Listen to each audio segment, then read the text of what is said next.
পঞ্চম শ্রেণীর গণিত ক্লাসে তোমাদের স্বাগতম। আমি রণজিৎ সরকার। আজকে আলোচনা করব সপ্তম অধ্যায় যোগ্যতা ভিত্তিক প্রশ্ন নিয়ে।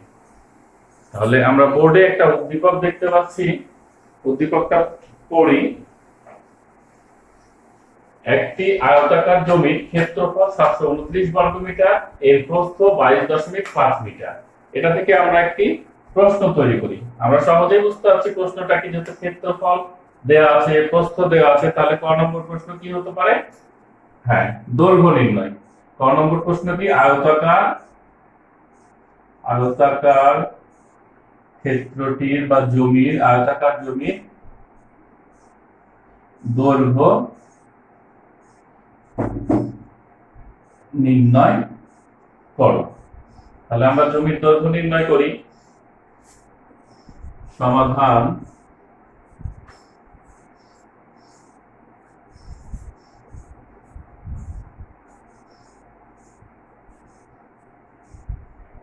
দেওয়া আছে, আমরা লিখবো কি দেওয়া আছে? আয়তাকার জমির ক্ষেত্রফল। আয়তাকার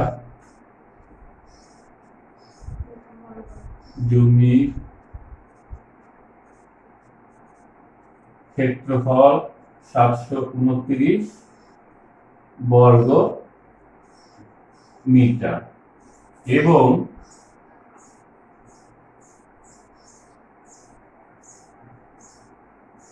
আয়তাকার জমির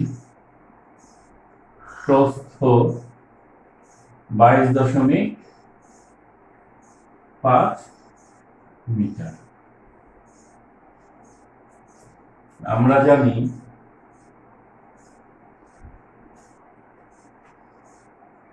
কি জানি? আয়তাকার ক্ষেত্রে ক্ষেত্রফল সমান দৈর্ঘ্য গুণ প্রস্থ।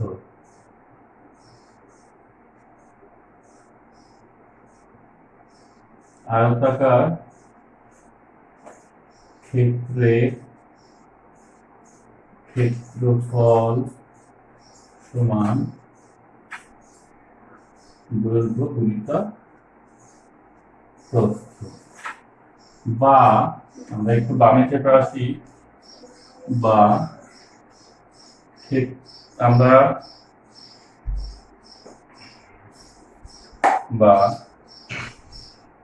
দৈর্ঘ্য সমান ক্ষেত্রফল ভাগ প্রস্থ। আমাদের কি বের করতে হবে? দৈর্ঘ্য, তাই দৈর্ঘ্যটা বাম পারে আনলাম। আসলে এটা কিভাবে হয় একটু তোমাদের আলোচনা না করলেই না, এটা তোমাদের বোঝার সুবিধার্থে। এখন ক্ষেত্রফল এখানে গেল, শুধু দৈর্ঘ্য এখানে আসলো, বিষয়টা কেমন এটা নিয়ে একটু ডিটেইলসে আলোচনা করছি। বিষয়টা দেখো যে পরে এই লাইনটা আমরা কিভাবে পাই সেটা আমি এখানেই দেখাচ্ছি, খুব সুন্দর করে খেয়াল করো। আচ্ছা, আমি যদি এখানে দেখাই তাহলে মুছে অঙ্ক করতে হবে। এখানে দেখাচ্ছি, আবার একটু খেয়াল করো যে আমরা ক্ষেত্রফল সমান দৈর্ঘ্য গুণ প্রস্থ, বা দিয়ে দৈর্ঘ্য সমান ক্ষেত্রফল ভাগ প্রস্থ কিভাবে পেলাম। তাহলে লক্ষ্য করো, আমি সংক্ষেপে দেখাচ্ছি কিন্তু মনোযোগ দিয়ে শুনো। ক্ষেত্রফল সমান কি? দৈর্ঘ্য গুণ প্রস্থ, বা আমরা দৈর্ঘ্য গুণ প্রস্থ সমান ক্ষেত্রফল, এটা লিখতে পারি। এটাকে একটা নিয়ম গণিতে, এটাকে প্রতিসাম্য বিধি বলা হয়। তো আমরা এটাকে সংক্ষেপে বুঝি, পক্ষান্তর করবা বাম পক্ষের রাশিটাকে ডান পক্ষের রাশিটাকে বাম পক্ষে এবং বাম পক্ষের রাশিকে ডান পক্ষে কোনো পরিবর্তন ছাড়াই নিয়ে আসছি। তাহলে কি এরপরে আমরা কি আমাদের যেটা টার্গেট দৈর্ঘ্য বা প্রস্থ, এখানে দৈর্ঘ্য আছে, দৈর্ঘ্য সমান কি হবে? ক্ষেত্রফলের জায়গায় ক্ষেত্রফল থাকবে, ভাগ গুণ ছিল প্রস্থ, এবারে এসে ভাগ হয়ে গেল।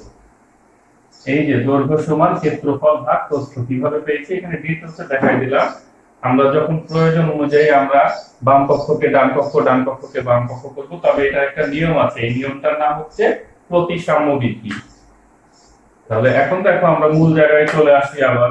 তাহলে আমরা কিভাবে পেয়েছি তোমরা এখানে ক্লিয়ার, আমি দেখাই দিলাম। যে কোনো অঙ্কে এই ধরনের তোমরা এভাবে, আমরা এই নিয়মেই এটাকে পেয়েছি। তোমরা খুব সহজেই মনে রাখবা ক্ষেত্রফল সমান দৈর্ঘ্য গুণ প্রস্থ। যদি দৈর্ঘ্য বের করতে বলে ক্ষেত্রফল ভাগ প্রস্থ, প্রস্থ বের করতে বলে ক্ষেত্রফল ভাগ দৈর্ঘ্য। কিন্তু যদি বলে এটা আমরা কিভাবে পাইলাম, এই যে ডিটেইলসে বোঝাই দিলাম তোমাদের, এটা এইভাবে আসে। এখন আমরা অঙ্কটা আগাই, তাহলে আমাদের দৈর্ঘ্য বের করতে হবে। দৈর্ঘ্য ক্ষেত্রফল দেওয়া আছে 729 ভাগ প্রস্থ দেওয়া আছে 22.5। যেহেতু দৈর্ঘ্য একক হবে, একক অর্থাৎ মিটার, আমি এটা মুছে দিচ্ছি।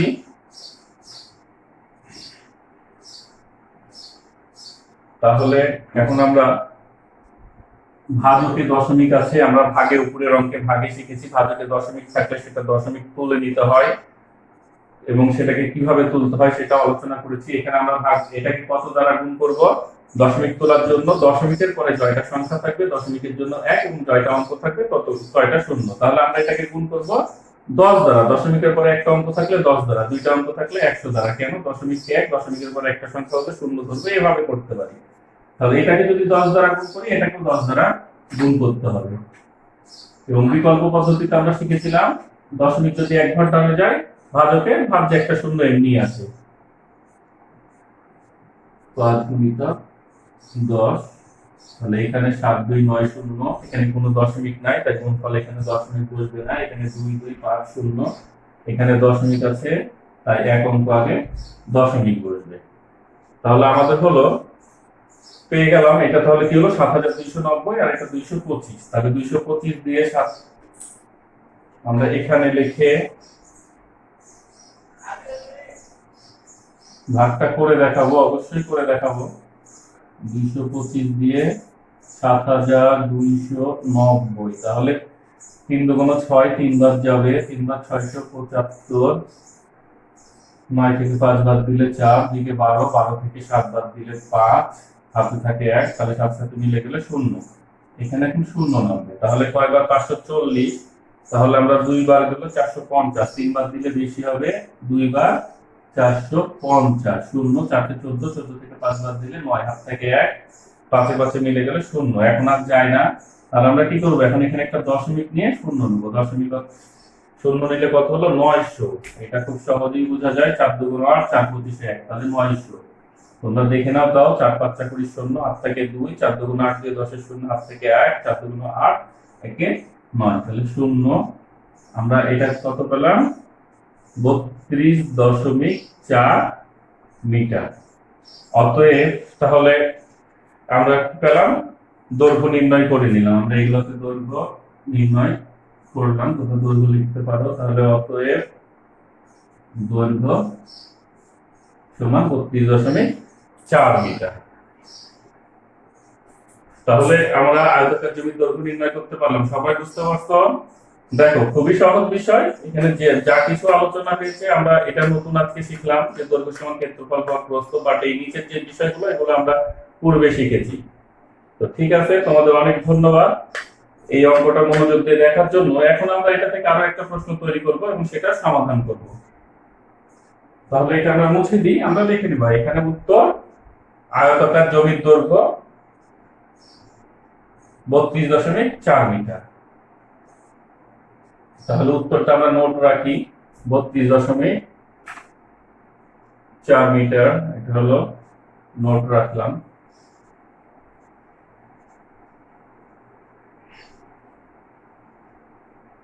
এটা আবার অঙ্কের কোনো না, এটা জাস্ট একটা নোট রাখলাম আমি খ নম্বর প্রশ্নের সুবিধার্থে। খ, এখন আমরা খ নম্বর প্রশ্নটা করতে পারি যে যদি ক্ষেত্রটির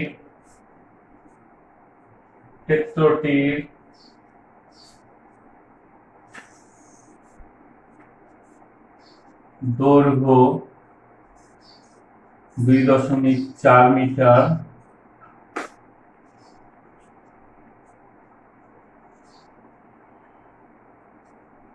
এবং প্রস্থ 2.5 মিটার,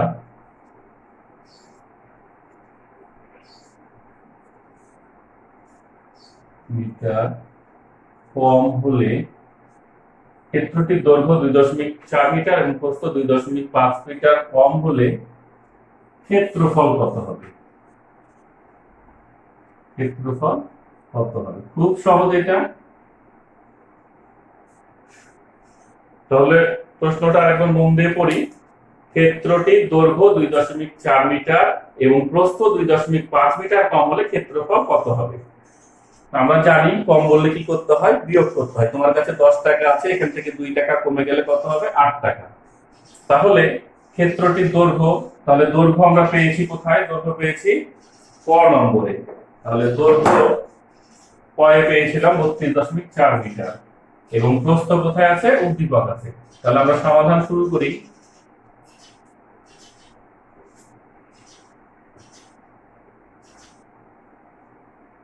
সমাধান, তাহলে আমরা কি লিখবো? তাহলে দৈর্ঘ্য 2.4 মিটার, এটা আমরা ক হতে পেয়েছি। ক হতে পাই,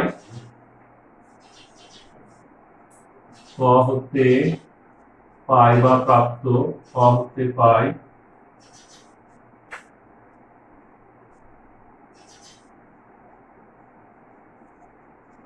দৈর্ঘ্য 32.4 মিটার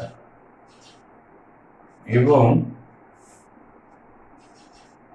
উদ্দীপক হতে পাই, বা এটাকে উদ্দীপক অনুসারে লিখতে পারি। উদ্দীপক অনুসারে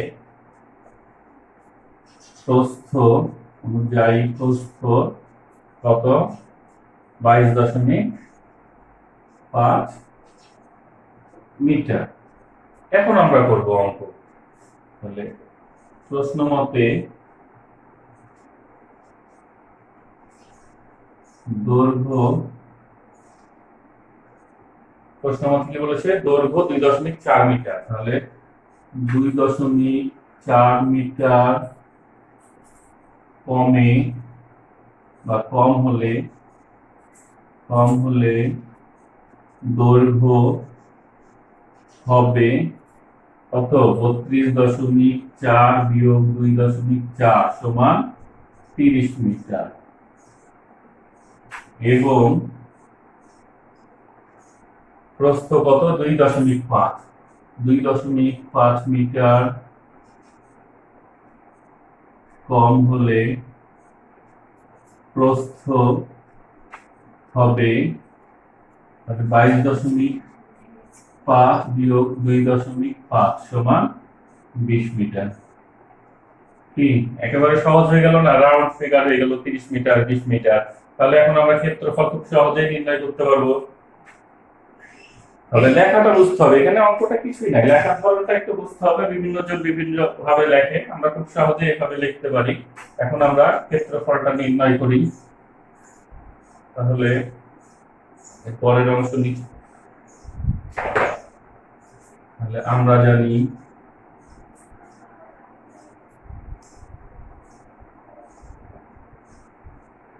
আয়তাকার ক্ষেত্রের ক্ষেত্রফল সমান দৈর্ঘ্য গুণিত প্রস্থ বর্গ একক। দৈর্ঘ্য কত? 30, প্রস্থ 20 বর্গ মিটার। তাহলে এটা সমান আমরা 3 গুণ 6, 2টা শূন্য, 600 বর্গ মিটার। ক্ষেত্রফল পেয়ে গেলাম। তাহলে খ নম্বর প্রশ্ন ছিল যে ক্ষেত্রফল নির্ণয় করো। আমরা খ নম্বর প্রশ্নে দৈর্ঘ্য এবং প্রস্থ কম হলে যে ক্ষেত্রফল, সেটা বের করে ফেললাম। তাহলে সুতরাং ক্ষেত্রটির ক্ষেত্রফল হলো 600 বর্গ মিটার।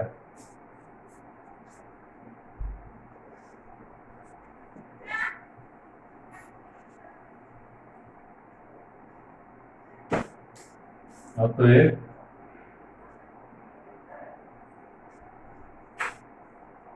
জমিটির ক্ষেত্রফল হবে 600 বর্গ মিটার। উত্তর 600 বর্গ মিটার। তাহলে আমরা ক্ষেত্রফল নির্ণয় করলাম নতুন দৈর্ঘ্য প্রস্থ নিয়ে। আর আমরা ক নম্বর অঙ্কে করছি প্রস্থ দেওয়া ছিল দৈর্ঘ্য নির্ণয়। আমি বিশ্বাস করি যে অঙ্কটা তোমরা খুব ভালো করে এনজয় করেছো এবং বুঝতে পারছো। এখন সত্যিই তোমরা যদি বুঝতে পারো তাহলে কি করতে হবে, এই অঙ্ক তোমাদের সমাধান করতে হবে। আসলে এই অঙ্ক কি, তোমরা দেখো খুব সিম্পল বিষয়, এখানে ক্ষেত্রফল দেওয়া আছে, প্রস্থ দেওয়া আছে, তোমরা এটাকে দৈর্ঘ্য লিখতে পারো, দৈর্ঘ্য লিখে প্রস্থ নির্ণয় করতে পারো। তোমরা এখানে ক্ষেত্রফল চেঞ্জ করে দাও, সংখ্যা পরিবর্তন করো, এখানে দৈর্ঘ্য প্রস্থ সংখ্যা পরিবর্তন করো, আরো দিয়ে অঙ্কগুলো নিজেরা প্রশ্ন তৈরি করো। এখানে অনেক প্রশ্ন করা যায়, যেমন এটা মিটার আছে, সেন্টিমিটারে প্রকাশ করা যায়। এটা আমরা ক নম্বর লিখতে পারি, প্রস্থকে সেন্টিমিটারে প্রকাশ করো। তারপরে এখানে কমিয়ে দিয়েছি, আমরা লিখতে পারি দৈর্ঘ্য, দৈর্ঘ্য বাড়িয়ে দিয়ে দৈর্ঘ্য 2.5 মিটার বেশি হলে ক্ষেত্রফল কত হবে, প্রস্থ 2.5 মিটার হলে। এইভাবে নিজেরা নিজেদের মতো করে প্রশ্ন করো, প্রশ্ন করো, তৈরি করো, সমাধান করো, তাহলেই বুঝতে পারবা যে অঙ্কটা কত সহজ। আর যখনই নিজেরা প্রশ্ন তৈরি করতে পারবা, সমাধান করতে পারবা, তখন যে কি মজা, মানে মজাই মজা। তো তোমরা নিজেরা নিজেরা প্রশ্ন, বেশি না, দুটো প্রশ্ন তৈরি করবা, তৈরি করে আমাকে দেখাবা। তো ঠিক আছে, সবাই ভালো থাকো, ধন্যবাদ, সুস্থ থাকো।